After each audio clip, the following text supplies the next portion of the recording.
మత ప్రవక్తలు, ఈ స్పిరిచువల్ గానీ డిఫరెంట్ ప్రజలకు బోధించే వాళ్ళు దేవుడి గురించి కావచ్చు, ఇంకా నమ్మకాలు ఏవేవో చెప్తూ ఉంటారు. కానీ గురు గోపాల్ దాస్ ఒక స్పిరిచువల్ గురువునో మరి ఐ హోప్ సో అలాగే అనుకోవచ్చు, ఒక మంచి మెసేజ్ చెప్పాడు.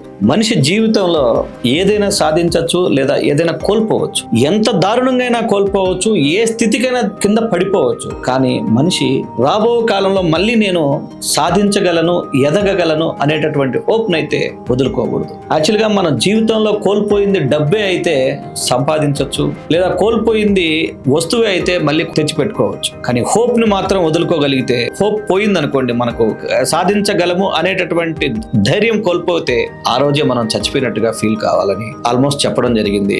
ఐ రిమెంబర్ దట్ ఆ మెసేజ్ లో ఒక గొప్ప విషయం ఏంటంటే హోప్, నమ్మకము, ధైర్యము, ఆశ ఏది వదులుకోకూడదు.